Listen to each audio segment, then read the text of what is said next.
அன்பர்களே, ஆண்டவராகிய இயேசு கிறிஸ்துவின் நாமத்தில் உங்களுக்கு மனம் நிறைந்த வாழ்த்துக்களை தெரிவித்துக் கொண்டு சத்திய வசனம் திருமறை பாட நிகழ்ச்சிக்கு உங்களை அன்போடு அழைக்கிறோம். சத்திய வசனம், இது தேவனின் வசனம். நாம் சோர்ந்து போகையில் கரம் கொடுக்கும் நம் தேவனின் வசனம், நம் தேவனின் வசனம். இன்று அவருடைய சத்தத்தை கேட்பீர்களாகில் கோபமூட்டுதலில் நடந்தது போல உங்கள் இருதயங்களை கடினப்படுத்தாதிருங்கள் என்று சொல்லி இருக்கிறதே. அன்பான சத்தியவசன நேயர்கள், இதை பார்த்து கொண்டிருக்கிற மற்ற நண்பர்கள் ஒவ்வொருவருக்கும் எங்கள் ஆண்டவராகிய இயேசு கிறிஸ்துவின் இனிய நாமத்தில் அன்பின் வாழ்த்துக்களை தெரிவித்துக் கொள்கிறோம். இந்த நாளிலும் அநேக நேரங்களில் நம்முடைய இருதயம் கலக்கம் அடைகிறது. அப்படியான சூழ்நிலைகளிலெல்லாம் நாம் ஆண்டவரை தேடி வருகிறோம். அது நமக்கு ஒரு நல்ல பழக்கமாக இருக்கிறது. வேதம் அப்படி ஆண்டவரை தேடி வருகிறவர்களை சரிப்படுத்த விரும்புகிறது. அவரை தேடி வருகிற ஒவ்வொருவரையும் தம்முடைய வசனங்களினாலும் தம்முடைய வல்லமையினாலும் அவர்களோடு பேசி அவர்களை சரியான வழியிலே தேவன் தன்னைப் போலவே அவர் மாற்றுகிறார், இயேசுவை போலவே அவர் மாற்றுகிறார். அனுதினமும் நம்முடைய வாழ்க்கையில் வேதம் படிக்கும்போது நாம் ஒவ்வொரு நாளும் அவரை போல மாறிக்கொண்டிருக்கிறோம். வேத புத்தகம் அநேக ஆசீர்வாதங்களை நமக்கு தருகிற புத்தகம், அதே நேரத்தில் நம்மை எச்சரிக்கும் புத்தகம் என்று கூட அதை சொல்லலாம். ஆசீர்வாதமான பகுதிகளை அதை படிக்க விரும்புகிற நாம் அநேக நேரங்களிலே எச்சரிப்பின் தொனியை நாம் அநேக நேரங்களிலே கேட்பதில்லை. இன்று நாம் தலைப்பாக ஒரு வார்த்தையை சிந்திக்கலாம். உங்கள் இருதயங்களை கடினப்படுத்தாதேயுங்கள். எபிரேயர் 3:15 நாம் வாசிக்கிறோம். ஆண்டவராகிய இயேசு கிறிஸ்து பல வார்த்தைகளை அவர் பேசி சென்றிருக்கிறார், தம்முடைய சீஷர்களுக்கு சொல்லி சென்றிருக்கிறார். முழு வேதாகமத்தை நாம் படிப்போம் என்று சொன்னால் பழைய ஏற்பாட்டிலே ஆண்டவருக்காக எழும்பி நின்ற பல ஆண்டவருடைய பிள்ளைகள் நமக்கு பல போதனைகளை எழுதி வைத்திருக்கிறார்கள், பல முன்மாதிரிகளை எழுதி வைத்திருக்கிறார்கள், பல எச்சரிப்பையும் எழுதி வைத்திருக்கிறார்கள். அப்படித்தான் நாம் இன்று ஒரு காரியத்தை பார்க்கிறோம். அது யாத்திரையாகமத்திலே பார்வோனை குறித்து வருகிற காரியங்களை நாம் சற்று யோசித்து பார்ப்போம். இந்த பார்வோன் எகிப்து தேசத்து மன்னனாக யாத்திரையாகமம் 5வது அதிகாரத்தில் அறிமுகமாகிறார். அவரோடு மோசே பேசுகிறதை நாம் அங்கே வாசித்து பார்க்கிறோம். அப்படி பேசும்போது அவர் கேட்ட காரியத்தை மறுத்து விடுகிறதையும் நாம் வாசித்து பார்க்கிறோம். இன்று நான் உங்களோடு பகிர்ந்து கொள்ள வேண்டிய ஒரு முக்கியமான ஒரு காரியம், அந்த மனிதர், அந்த பார்வோன் என்கிற மன்னர், அவருடைய இருதயம் கடினப்பட்டவராக வேத புத்தகத்திலே நமக்கு எடுத்து காட்டப்படுகிறார். அவருக்கு இருதய கடினம் வந்துவிட்டது, இருதய கடினத்தினால் அவர் பாதிக்கப்பட்டார் என்கிற செய்தி தொடர்ந்து 5வது அதிகாரத்திலிருந்து 12வது அதிகாரம் வரைக்கும் நாம் பார்க்க முடிகிறது. ஆண்டவர் எல்லாரையும் நேசிக்கிறாரு. பார்வோனையும் கூட ஆண்டவர் மென்மையாகத்தான் கேட்டு எல்லா காரியங்களையும் செய்ய வேண்டும் என்று மோசையும் ஆரோனையும் பயன்படுத்துகிறார். ஆனால் பார்வோன் அதற்கு செவிகொடாமல் தன்னுடைய வித்தியாசமான போக்கை அவருக்கு காண்பிக்கிறான். பெருமை பிடித்த அல்லது பெருமையினால் நிறைந்த ஒரு உள்ளம் எப்போதுமே இருதய கடினத்துக்கு நேராக வழி நடத்தப்படும். நாம் அநேகர் அந்த ஆபத்தை அறியாதிருக்கிறோம். பெருமையை குறித்து நாம் அதிக எச்சரிப்பாக இருக்க வேண்டும். பெருமை நம்முடைய உள்ளத்தை ஆட்கொள்ளும் போது நிச்சயமாக நம்முடைய இருதயம், மென்மையாய் இருக்க வேண்டிய இருதயம், கடவுளுக்கு செவி கொடுக்க வேண்டிய இருதயம், கடவுளுடைய வார்த்தைகளுக்கு செவி கொடுக்க மாட்டேன் என்று சொல்லி கடினமாக்கி விடுகிறது. இங்கே நாம் பார்க்கிறோம் 5வது அதிகாரத்திலே அவருடைய இருதய கடினம் ஆரம்பிக்கிறது. ஆண்டவர் எல்லாருக்குமே சம வாய்ப்புகளை கொடுக்கிறவர். மோசே, ஆரோன் அங்கே இருக்கிறாங்க, இஸ்ரேல் மக்கள் இருக்கிறாங்க, எகிப்து மக்கள் இருக்காங்க, பார்வோன் இருக்காரு. எல்லாருக்கும் ஆண்டவர் வாய்ப்பு கொடுக்கவே விரும்புகிற ஆண்டவராக இருக்கிறார். அவர் கண்ணு முன்னால் ஒரு சாஃப்டான வழியை, நேர்மையான வழியை காமிக்கிறாரு. அதை ரிஜெக்ட் பண்ணும்போது மனிதர்கள் ஆபத்தான வழிகளை தாங்களே தெரிந்தெடுத்துக் கொள்கிறார்கள். பார்வோனுக்கு அப்படிப்பட்ட ஒரு சூழ்நிலை வரும்போது அவர் கர்த்தரை புறந்தள்ளிவிட்டு, எனக்கு ஆபத்து வந்தாலும் பரவாயில்லை, என் ஜனங்களுக்கு வாதை வந்தாலும் பரவாயில்லை, நான் மாட்டேன், கீழ்ப்படிய மாட்டேன் என்கிற வழியவே நான் தெரிந்தெடுப்பேன் என்று சொல்லி அவர் எடுக்கிறதை பார்க்கிறோம். முதலாவது குறிப்பாக நான் உங்களோடு கூட பகிர்ந்து கொள்வது, பார்வோனே தவறான வழியை தெரிந்து கொள்கிறார். யாரும் வாதைங்கிற வழியையோ வாதை என்கிற சூழ்நிலையோ யாரும் அவருக்கு திணிக்கலை. அவரே என்ன செய்கிறாருன்னு சொன்னால், ஒரு நியாயமும் கூட இல்லாமல், நீங்கள் இஸ்ரவேல் புத்திரருடைய அந்த சரித்திரத்தை முன்னோக்கி பார்ப்பீர்கள் என்று சொன்னால், அவர்கள் யோசேப்பு அவங்க அப்பாவையும் அவங்க சகோதரர்களையும் அவங்க குடும்பத்தையும் அழைத்து வந்து கோசேன் நாட்டில் வைக்கிறார். ஒரு 70 பேரோடு ஆரம்பித்த அந்த வாழ்க்கை அவர்கள் பலுகி பெருகி பெரிய கூட்ட ஜனங்களாக அவர் மாறுகிறார்கள். அவர்கள் அந்த தேசத்திலே அடிமைகளாக்கப்பட்டார்கள். வேதம் சொல்லுகிறது, யோசேப்பை அறியாத ராஜா தோன்றிய காலத்தில் எல்லாமே மாறிவிட்டது. அவர்கள் அங்கே கடினமாக நடத்தப்பட்டார்கள். வேலைக்காரர்களைப் போல் ஒடுக்கப்பட்டார்கள். அவர்களுடைய உழைப்பு உறிஞ்சி எடுக்கப்பட்டது. அப்போ ஆண்டவர் வந்து அவங்கள கண்ணோக்கி பார்க்கிறார். அவங்களும் கூக்குரல் இடுறாங்க, ஆண்டவரே எங்களை ரட்சியும், எங்களுக்கு இப்படிப்பட்ட சூழ்நிலை இருக்கிறது என்று சொல்லி ஆண்டவரை நோக்கி பார்க்கும்போது ஆண்டவர் விடுதலைக்கான காரியங்களே அவர் செய்கிறார். அப்போது தான் பார்வோன் நடுவிலே வருகிறார். ஆண்டவர் வந்து அவரை பார்க்குறாரு. அவர் தெரிந்து கொள்ளும் வழி எப்படிப்பட்ட வழியாக இருக்குதுன்னா, நீங்கள் சொல்கிறத நான் கேட்க மாட்டேன், எனக்கு எத்தனை வாதம் நீங்கள் கொடுத்தாலும் பரவாயில்ல, நான் ஏன் நிலைமையிலிருந்து, என்னுடைய இந்த பெருமையான நிலையிலிருந்து நான் மாற மாட்டேன். நான் ராஜா, நான் சொல்கிறது தான் கேட்கணும், நான் சொல்கிறது தான் எல்லாரும் கேட்கணும். நீங்கள் கர்த்தர்னு சொல்லி ஆரோனும் மோசையும் சொல்கிறாங்க, நான் கேட்க மாட்டேன். இன்றும் கூட அநேக நேரங்களிலே இப்படிப்பட்ட மனிதர்களை நாம் பார்க்கிறோம். கர்த்தர் யார் என்று கேட்கிற மனிதர்கள் இன்றும் இருக்கத்தான் செய்கிறார்கள்.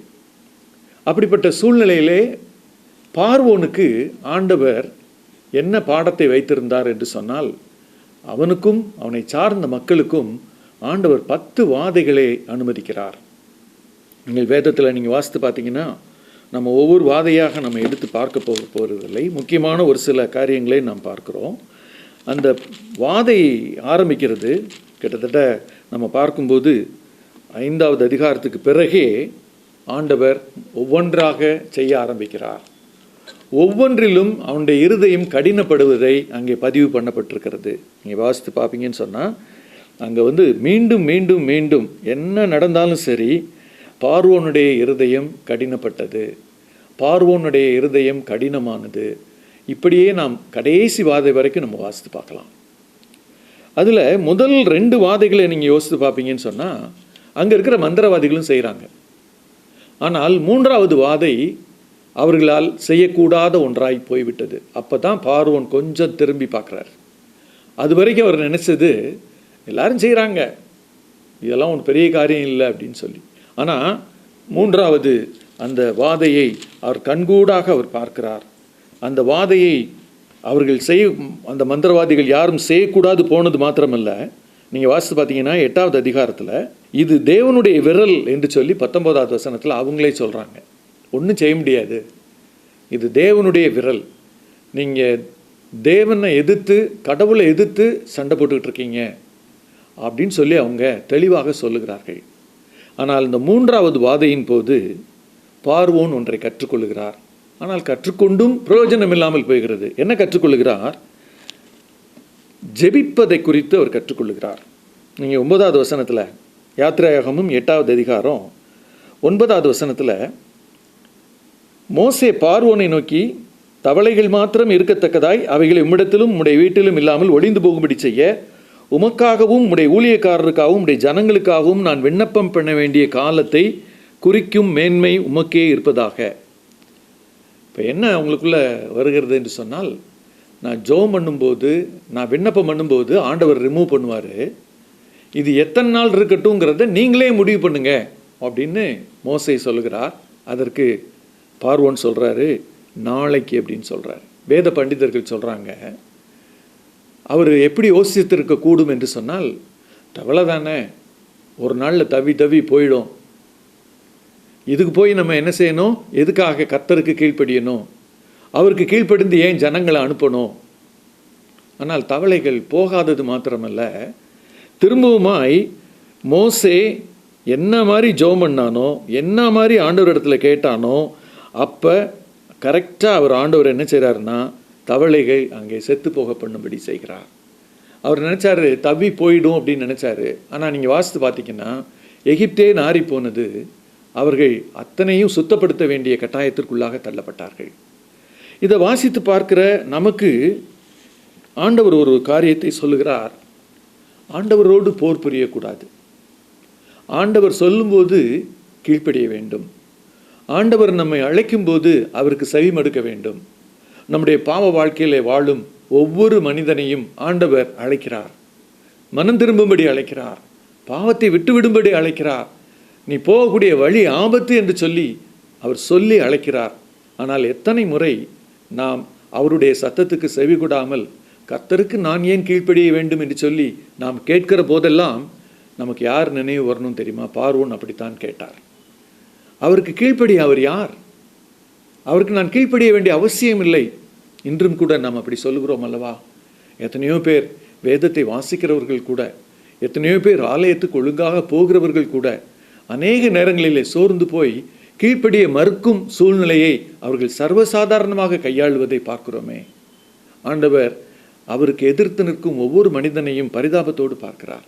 அவனே அவன் வழியை கெடுத்துக்கிறானே, அவனே அவனுக்கு ஆபத்து கொண்டு வர முற்படுகிறானே, இப்படித்தான் ஆண்டவர் பார்ப்பார். நீங்கள் பார்த்தீங்கன்னு சொன்னால் தொடர்ச்சியாக அதை நாம் பார்க்கலாம். ஆண்டவர் திரும்பவும் திரும்பவுமாக திருந்தி கொள்ள வாய்ப்பளிக்கிற தேவன். இரண்டாவது குறிப்பாக திருந்தி கொள்வதற்காகத்தான் ஆண்டவர் வாதைகளை அனுப்பி அவனுக்கு திருந்துவதற்கு ஒரு வாய்ப்பை தருகிறார். நமக்கும் கூட ஆண்டவர் திரும்பவும் திரும்பவுமாய் திருந்தி கொள்வதற்கு வாய்ப்பை தருகிறார். ஒருவேளை சில தண்டனைகள் நம்மோடு பேசும், சில இக்கட்டான சூழ்நிலைகள் நம்மை சிந்திக்க வைக்கும். ஏன் எனக்கு மாத்திரம் இது நடக்குது, அல்லது ஏன் எனக்கு சரியான காரியங்கள் நடக்க மாட்டேங்குது? நான் எத்தனையோ நேரங்களிலே ஜெபிக்கிறேனே, எத்தனையோ நேரங்களிலே கடவுளுக்கு பிரியமாக இருக்க முற்படுகிறேனே, ஆனால் எனக்கு இப்படிப்பட்ட எதிரான காரியங்கள், என்னுடைய வாழ்க்கையை பாதிக்கக்கூடிய காரியங்கள் திரும்பவும் திரும்பவுமாய் நிகழ்கிறதே. நாம் யோசித்து பார்க்க வேண்டிய ஒரு காரியம் என்ன தெரியுமா? நம்முடைய வாழ்க்கையில் நம்முடைய இருதயம் கடினப்பட்டிருக்குதா? நம்முடைய இருதயம் ஆண்டவரை நோக்கி திரும்பி செவ்வையான வழியில் நடப்பதற்கு ஆயத்தமாக இருக்குதா? இந்த கேள்வியை நம்ம கேட்டு பார்ப்போம்னு சொன்னால் ஆண்டவர் என்ன தயாராக இருக்கார் தெரியுமா? தன்னுடைய வார்த்தையை கேட்டு திரும்ப நினைக்கிற, மனம் திரும்ப நினைக்கிற, அவர் வார்த்தைகளுக்கு படி செய்ய நினைக்கிற ஒவ்வொருத்தரையும் அவர் ஆசீர்வதிக்க விரும்புகிறார். ஒருவேளை பார்வோனுக்கு சான்ஸ் கொடுக்குறாரு. இந்த முதல் 3 அப்படி ஆகிவிட்டது. திரும்ப 4வது வாதையிலிருந்து 10வது வாதை வரைக்கும் நீங்கள் பார்த்தீங்கன்னா அவர் இருதய கடினம் என்பது மாறவே இல்லை. அதுக்கு ஒரு காரணம் சொல்லப்பட்டிருக்கிறது. 8வது அதிகாரம் 15வது வசனத்தில் நீங்கள் வாசித்தீங்கன்னா, காரியம் லகுவாக முடிந்ததும் அவர் மாறிவிடுகிறார். இது கூட நாம் பார்வோனிடத்திலிருந்து காணப்படுகிற ஒரு தவறான ஒரு குணாதிசயமாக நாம் பார்க்கலாம். நாம் கூட என்ன செய்கிறோம்னா, நமக்கு காரியம் நடந்துருச்சுன்னா உடனே ஆண்டவரை விட்டு ஓடுகிறதான் பார்க்குறோம். காரியம் முடிக்கிற வரையும் என்ன செய்கிறோன்னு சொன்னால் ஆண்டவர்கிட்ட கேட்டுக்கிட்டே இருக்கோம். இது வேணும் ஆண்டவரே, இதை எங்களுக்கு எப்படியாவது செஞ்சுருக்கேன்னு சொல்லி காரியத்தை ஆண்டவர் வாய்க்கு பண்ணிவிட்டார் என்று சொன்னால், காரியம் லகுவாயிற்று என்று கண்டவுடன் திரும்பி ஓடிடுறோம். பார்வோனா தான் செஞ்சார். அங்கே விண்ணப்பம் செய்த பிறகு தவளை பிரச்சனை தீர்ந்துச்சா, காரியம் லகுவாயிருச்சா, மீண்டும் இருதய கடினத்துக்குள்ளே வருகிறார். இது கூட நாம் எச்சரிக்கையாக நாம் பார்த்து கொள்ள வேண்டியது. ஆண்டவர் திரும்ப அழைக்கும் போது திரும்பி விட வேண்டும், நிரந்தரமாக திரும்பி விட வேண்டும். இப்படி அரைகுறையாக அல்ல. நீங்கள் 4லிருந்து 10 வாதைகளை நீங்கள் பார்க்கும்போது ஆண்டவர் இன்னொரு காரியத்தை செய்கிறார். அவனுடைய வாழ்க்கையிலே வாதைகளை குறித்து ரொம்ப யோசிக்காது இருந்த அவனுக்கு ஆண்டவர் ஒரு சிந்தனையை கொடுக்கிறார். அது 8வது அதிகாரத்தில் வண்டுகளை அனுப்பும்போது 22வது வசனத்தில், இஸ்ரவேல் ஜனங்கள் இருக்கிற கோசேன் நாட்டில் அந்நாளில் வண்டுகள் வராதபடி அந்த நாட்டை விசேஷப்படுத்துகிறார். ஒரு வித்தியாசத்தை காமிக்கிறாரு. உனக்கும் உன் ஜனங்களுக்கும் இந்த வாதை, ஆனால் இஸ்ரவேல் மக்களுக்கு அந்த வாதை இல்லை. இந்த வித்தியாசம் பார்வோனை யோசிக்க செய்திருக்க வேண்டும். ஏன் இப்படி நடக்குது? அப்போ அதே மாதிரி நடக்கணும்னா அவங்கள போல நானும் ஆண்டவருடைய வார்த்தைகளை விசுவாசிக்கிறவர்களாக நம்ம மாறிட்டா நல்லதே. அப்படி அவர் யோசிக்கவில்லை. அந்த பார்வையே அவர் பார்க்கவில்லை. ஆண்டவர் அதை பார்க்கும்படி தான் அதை அனுமதிக்கிறார். ஒரு வித்தியாசத்தை பார்க்கட்டும் அவன், ஆனால் திரும்பி பார்க்கவே இல்லை. ஆனால் ஒரு காரியத்தை செய்கிறாரு. கடுமையான நிலைமையில் இருந்தவர் கொஞ்சம் கொஞ்சமாக இறங்கி வர்றாரு. நீங்கள் பார்த்தீங்கன்னா 8வது அதிகாரம் 25வது வசனத்தில் என்ன சொல்கிறாரு? நீங்கள் இங்கேயே ஆண்டவருக்கு பலியிடுங்கிறாரு. விட மாட்டேன்னு சொன்னவர் இங்கேயே பலியிடுங்கிறாரு. அவங்க வேணான்னு சொல்லிடுறாங்க. திரும்ப 9வது அதிகாரம் 27வது வசனத்துக்கு உங்களுடைய கவனத்தை திருப்புவீர்களானால் ரொம்ப கடினமான ஒரு வார்த்தையை நம்ம போல அவர் சொல்கிறார். நான் இந்த முறை பாவம் செய்தேன், கர்த்தர் நீதி உள்ளவர், நானும் என் ஜனமும் துன்மார்க்கர் அறிக்கை பண்ணுறாரு. ஆனால் அடுத்த சில வசனங்களிலே அந்த கல்மலை நின்றவுடன், அந்த வாதை நின்றவுடன் திரும்பவுமாய் இருதயத்தை கடினப்படுத்தி விடுகிறார். அப்படியானால் அவர் திரும்பவுமாய் கொஞ்சம் இறங்கி வர்றாரு, திரும்ப மேலே ஏறிடுறாரு. அவருக்கு என்ன மனம் இல்லை? இருதயத்தை லகுவாக்க, இருதயத்தை ஆண்டவர் பக்கம் திருப்புவதற்கு அவருக்கு விருப்பமே இல்லை. 3வது ஒரு குறிப்பை நான் சொல்லி முடிக்க விரும்புகிறேன். கடைசி வாதை அவருக்கு ஒரு மாற்றத்தை தந்தது. கடைசி வாதை என்ன? ரொம்ப பயங்கரமான வாதை. எகிப்து தேசத்தில் பார்வோன் தொடங்கி எல்லா தலையீற்றுகளும் அழிக்கப்படும் என்று சொல்லி, ஆனால் அதே நேரத்தில் இஸ்ரவேல் மக்கள் பஸ்கா அனுசரித்து ஆட்டை அவர்கள் அடித்து அந்த இரத்தத்தை நிலைக்காலிலே பூசும்போது சங்கார தூதன் அவர்களை காப்பாற்றி கடந்து வருவார். அதே சங்கார தூதன் எகிப்து தேசத்தில் உள்ள எல்லா தலையீற்றையும் அழிப்பார். இதை பார்த்த பிறகு அவர் வேகமாக ஓடி வந்து இந்த ஜனங்களை அனுப்பி விடுகிறார். பாருங்க, மனுஷன் மாறுறதுக்கு 10 வாதைகள் அங்கே அவருக்கு தேவைப்பட்டது. இதை கேட்டுக்கொண்டிருக்கிற நீங்களும் நானும் ஆண்டவரை பார்த்து இப்படி சொல்லுவோமா? ஆண்டவரே, எனக்கு இப்படிப்பட்ட வாதை அனுபவமெல்லாம் வேண்டாம் ஆண்டவரே, நான் முதல் முறையே உமக்கு கீழ்ப்படிய விரும்புகிறேன். முதல் முறை எனக்கு நீர் சொல்லும் போதே நான் கீழ்ப்படிந்து விடுகிறேன். என்னுடைய வாழ்க்கையில் வாதைகள் வேண்டாம். என்னுடைய வாழ்க்கையில் உம்மை எதிர்த்து நான் போரிட்டு நானே எனக்கு ஆபத்தை தேடிக்கொள்ளும் ஒரு நிலை எனக்கு வேண்டாம் ஆண்டவரே. பார்வோன் எனக்கு இப்படி சொல்லுகிறார், நீ ஆண்டவரோடு போரிடாதே, தோற்று போவாய். இந்த நாளிலும் ஆண்டவருடைய சமூகத்தை நோக்கி நாம் பார்ப்போமா? நம்முடைய நிலைமைகளிலே ஆண்டவருக்கு விரோதமாக நாம் தொடர்ந்து செயல்பட்டு இருதயத்தை கடினமானதாக மாற்றி வைத்திருக்கிறோம் என்றால் ஆண்டவர் பார்வோனை காண்பிக்கிறார். பார், எவ்வளோ பெரிய பாதிப்பு அங்கே பார், இஸ்ரவேல் ஜனங்களை பார், நான் அவர்களோடு துணை நிற்கும்போது எவ்வளவு ஆசீர்வாதமான வாழ்க்கை. இன்றைக்கு எதை தெரிந்து கொள்ளப் போகிறோம்? கண்களை மூடி ஜெபிக்கலாமா? எங்களை அதிகமாக நேசிக்கிற எங்கள் அன்பின் பரம தகப்பனே, பார்வோன் எங்களுக்கு அநேக நேரங்களிலே நாங்கள் வாசித்து விட்டு கடந்து போகிற ஒரு பாத்திரம் வேத புத்தகத்திலே. ஆனால் அவர் செய்ததை குறித்து நாங்கள் யோசிக்கும்போது வேதம் எங்களை கண்டிக்கிறதை நாங்கள் பார்க்கிறோம். நீர் கூட யோவான் 5ஆம் அதிகாரத்திலே சுகப்படுத்தும் போது நீ அதிக கேடு வராதபடிக்கு இனி பாவம் செய்யாதே என்று சொல்லி அந்த மனிதனுக்கு ஒரு எச்சரிக்கையை கொடுத்து அனுப்பினீர் சுவாமி. அதே போல அவரை விட்டு தூரம் போகக்கூடாது, இஸ்ரவேல் மக்களை அனுப்பிவிட வேண்டும், கர்த்தருடைய சத்தத்துக்கு கீழ்ப்படிய வேண்டும் என்று சொல்லி ஒரு விருப்பம் கொஞ்சம் கூட அவருக்கு இல்லாமல் போனது பார்வோனுக்கு. இதை நாங்கள் வாசித்து பார்க்கிறோம்.